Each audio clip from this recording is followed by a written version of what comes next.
So we've gone through that. We've seen this is an example of instantiation. What does that actually mean? That means this code that we've written previously and stored in a class called simulation is now been basically set up to be executed. The central defining idea behind OOP is that we organise our code in classes and that we organise blocks of data, which we're going to call properties, and procedures, which we're now going to call methods, and we put them together. And for something like a simulation, they're grouped together as if it's in a conceptually real-world object, so it mirrors the real world if it's a simulation. So the actual simulation class is obviously a conceptual thing, but I guess that could be called world or it could be called whatever. Does that make sense? But for the rest of the classes, we've got Warren, and I'm going to make the assumption that you're vaguely aware about the real world, and there are rabbits and they live in warrens, we've got this class called animal, and we've got a class called fox and rabbit, and fox and rabbit are conceptually subclasses of animal. Okay. In the real world, that's how they are. So that's how we've organised it in the code as well. So the classes are outside of animal, but they're called inside of animal. No. We'll come to that in 2 seconds. Okay. So that instantiation, what it means is that this code will be made effectively available in memory, and because we've instantiated it, this method here will be executed. What is the posh name for this method? Index? No. Does anyone know? Viewers at home, what do you say?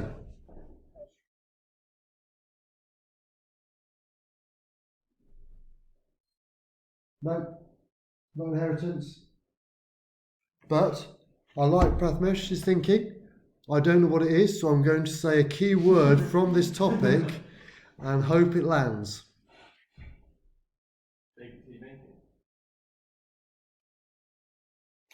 I'm not feeling like there's going to be a big sort of swell of answers. Okay, so this is called a constructor method. Okay, this is the constructor. Was that why it was like dim new as when it called it up there at the top of the code? Because it's calling the new function inside that class. So what new does is it creates an instance of that class, i.e. it creates an object. Right. If there is a constructor method, it will run the constructor method. How does it know it's a constructor method though? Because it's called new. Okay. Okay. In other languages, so constructor in fact, I'm rattling through most of them, it's new. So it will always be called new in Not VB. all the... in VB it's always new, yeah. No, yeah, so calling it new, that is what makes it a constructor method in VB. Okay? Right. So let's have... I'm not going to go through the code blow by blow. So the idea of this is not to teach you about PredPrey, it's to recap OOP, dipping into PredPrey's examples, okay?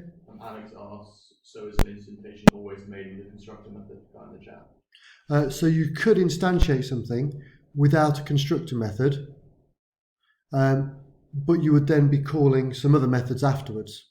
So you don't have to have, there's nothing that says you have to have a constructor, but if you haven't got a constructor, you ought to be asking yourself why. So normally I find if I've not got a constructor, what happens is I end up instantiating and then calling 3 methods, one after another, to do stuff to set it up, or I've got some stuff hard coded in the class. If you're just doing something quick and dirty and you've got something hard coded in the class, that's fine. If you've got something proper that you're going to want other programmers to work with, then really they're going to want to see that constructor, because don't forget, you're trying to make your code as readable and as understandable as possible to everyone else. So saying, whenever this object gets instantiated, or this class gets instantiated to create an object, these things will happen every single time so that you know how that object's been set up. And I'm going to do that in the constructor. So, I mean, for this particular one, there's another menu. And it kind of says, what do you want to do? But actually, if we look at what gets passed into it, landscape size, initial Warren count, initial Fox count, something called variability, and fixed initial locations as a Boolean. If I've got a simulation that is simulating rabbits and foxes, predators and prey, do those parameters that are being passed into the constructor make sense? Okay, I've just had blank looks in the room, by the way. So, who wants to have a guess what landscape size is? The size of the world. Yeah, absolutely. I'm going to pick on people. Initial Warren count, Josh. The amount of warrens in the landscape. Initial Fox count. This is the only one that is like, variability. Have a guess. Okay, I'll go for anybody. Have a guess what variability is. Luke, go have a guess. It's not that difficulty. Sort of. Go on. Do you know? No, maybe the difference between how many panels get added on. Okay, no, okay, that's a good guess I actually. don't actually know how you play the game, so. No, that's fine because we don't. So I'm starting to go down a rabbit hole here where There's a few questions in the chat about that's fine. So variability is like a randomness. Yeah, that'll do. Chance of death and repopulation. And does the constructor define properties and methods of an object? No. However, when you instantiate a class, all the properties and methods are shoved into a copy of that class in memory, which we call the object. Okay? Can you have more than one constructor? Yes, you can. But you can only run one at instantiation. So, if there's two called new, how do you know which one you are? So, very, very, very good question. You can always have two methods of the same name, and that's called overloading. What you can't have is two methods of the same name with the same number of parameters. Right. Oh. So let's just say you've got a quick and dirty constructor, which basically doesn't bother setting anything because it's going to be set later on. So you just have like no parameters at all, and maybe that might even just be all hard coded. So like for testing. So if you say I'll have a new simulation and you don't put any parameters, it knows to call the quick and dirty constructor. Do you all know there's a phrase called quick and dirty? Yeah, you all know quick and dirty. So something's quick and dirty. It's like it's not proper, but maybe you're testing. It's a quick and dirty solution. And then you've got your proper constructor with all the things being passed into it, and it'll work nicely.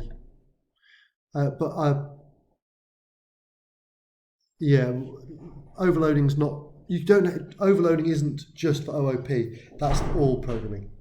You can have a function with two functions of the same name but with different parameters, and that's called an overloaded function. Anyway, we digress. Have I answered everything? Yeah. It is important that I point out to you that a central tenet of OOP is that we keep all of our properties private, and in fact we only make the methods that we want accessible outside of the object public. So the reason why, because basically properties are global variables. I mean, they're not, but within the class, we can use them willy-nilly. So we're saying rather than passing parameters all around the class really, really carefully, we're going to be incredibly careful about what can access data within the class. So as a general gist, properties are private and methods, in actual fact most of these are private, methods can be public or private as you need to make them public or private. It's very rare you make properties public. Okay? It's not impossible, it's allowed, but I'm saying for good OOP, properties private, methods public or private as you need them. Everyone happy? Well, I'm not going to go through any more of that at all, but I do need to point out one thing in this program that breaks that rule. Here we have landscape, which is a 2D array which is being created or defined as type location, which is a class. Okay? This is not instantiating it, it's just saying it's this type. So it's basically creating a 2D array where each element has the right memory size to hold a location when it gets instantiated. If we look at location, this is a class, and what looks wrong about this class? It's got two public. Well, it's just got two public variables being declared as new class, as separate classes in them, and then the whole class is public pretty much, isn't it? Yes. So this has got public properties. So this could have just been defined as a, and also if you look, the constructor method just this nothing means that it means that it's definitely not been instantiated. So basically it's saying that it's of type fox, so the memory space is there to put a fox in, but no properties have been set, and there's basically no actual memory values being stored in that memory address. If it isn't being instantiated, what location isn't being instantiated? Is it called somewhere else? Because why does it need a new function? Wait, just chill your beans for a second. Okay. We've created an array, and that array has the right memory size per element for it. And what's the definition of an array? Storing easily accessible data.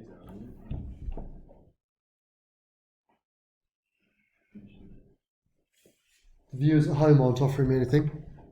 Okay, so it's a series of elements, memory location, items. I was going to say data values that are stored, that are of the same type, that are stored in adjacent memory locations.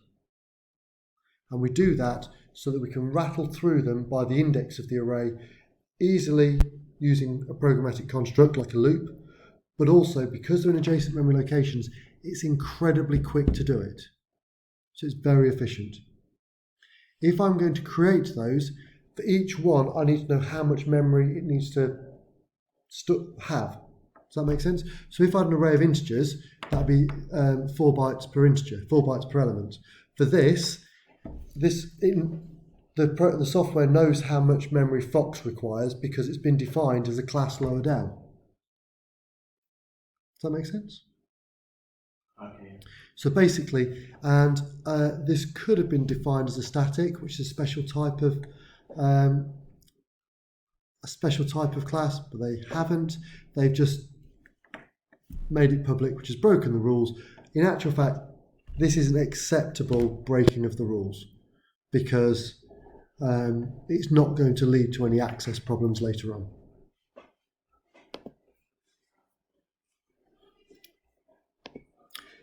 But let's have a little look at fox and animal. So let's look at fox. What does that line mean? Lucy. Let's see if the people at home can type it before you say it. Doesn't it mean it, will it automatically runs through all the methods of animal, so it inherits them and Out of interest, viewers at home, can you hear when somebody in the classroom talks? Just give me a yes or no, somebody. Yeah. It's worth you knowing, isn't it? Before you start throwing shade at your compatriots at home. I'm going to say no, Lucy. I think I know exactly what you mean. I think colloquially you're in the right ballpark, but it doesn't strictly run through all the code. Let's see what the viewers at home say. It takes on the properties of animal. You can use the properties and same properties. I don't think any of those answers would. Oh, does it declare it as a subclass of animal? I mean, that is like definitively what it's doing. So you could even say it inherits the properties and methods of animal, and that is like a get out of jail free way of saying it. However, what does that actually mean? It means that when it gets defined, the properties and methods of animal are also defined as well. So effectively, in memory, those properties and methods are also there. I'm desperately stopping myself saying are accessible. They're accessible if animals allow them to be accessible. A private property or method is not accessible to a subclass, but protected is. Happy? So protected means it's only available if. Yeah, if a subclass so inherits that Catherine, class. as long as you've allowed it to be accessible, it's accessible. We'll override it. We'll talk about overriding later, Philip, but let's not now. Katie's answer is right, as long as the parent class has allowed it to be accessible. So Katie's is like a gnat's whisker away from being right. So basically, these are here, and Fox effectively has these properties, but also would have these properties as well. And as long as these properties aren't private, Fox can access them. All these are protected, so therefore it can be accessible.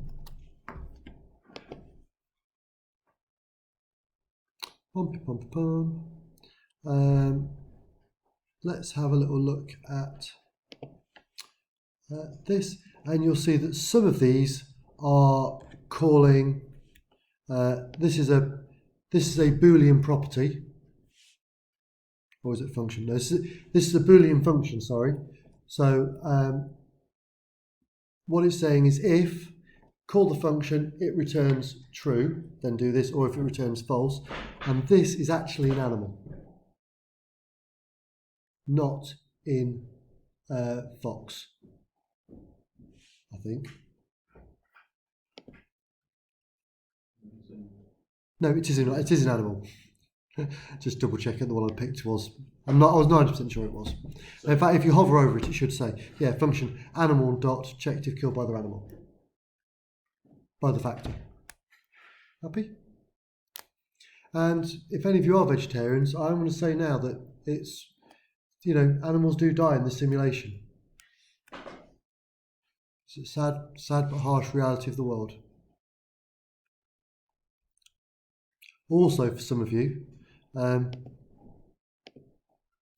we are going to, if you haven't had the conversation with your parents yet, then rabbits do reproduce, and you are going to have to sort of deal with the fact that you just have to accept it. It's like one of those things that when a mummy rabbit and a daddy rabbit love each other very much, that baby rabbits do magically get produced. So, what's this?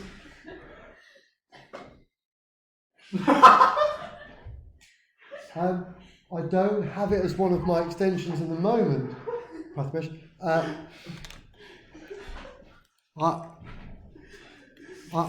don't want to spoil the exam. I don't think it's going to come up as a question. Apart from anything else, there are some very, very strange rabbit behaviours that when a warren gets full. The rabbit warrens are not a utopian society in which all rabbits are equal, I'm afraid. So, we've looked at inheritance.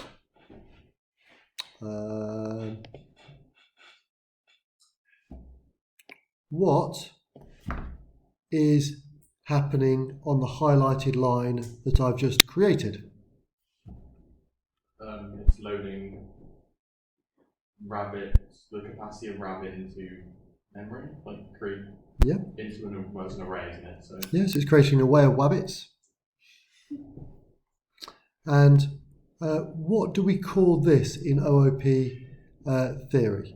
If I've got a class and I've got another class being defined, or another identifier being defined as another class or instantiated, depending on which it's not actually being instantiated here, is it? The rabbits actually get instantiated later on. So each rabbits get, I'll have to explain this bit of code to you. Rabbits get instantiated within each element of the thing in a minute. But let's just say, who cares? What do we call it when within a class I've got other classes being defined as objects? We'll ask the viewers at home first. It is composition. Well done. Are there any different types of composition? Liberty, are there any different types of composition? Very well done. Could you elaborate on that answer? Well done. That's also correct. So do you remember there was aggregation and association? If in doubt, it's aggregation. Now, Lucy, you are blessed because you've picked somewhere that is right next to the OOP cheat sheet. I can't remember if it's got association and aggregation on it there. I think it does. But for the viewers at home, where's my Teams window gone? There we go. For the viewers at home, I've just blanked myself. Oh, now. From the viewers at home, well, oh, come on, you stupid pile of. being recorded. Thank you. That's why. Actually, there is a cheat sheet in the classroom where all the answers, literally all the answers are stored. Maybe I'll put it as a splash. Yeah, there's, yeah, absolutely. So Sally's got aggregation there. There's also association. There's only aggregation in this code.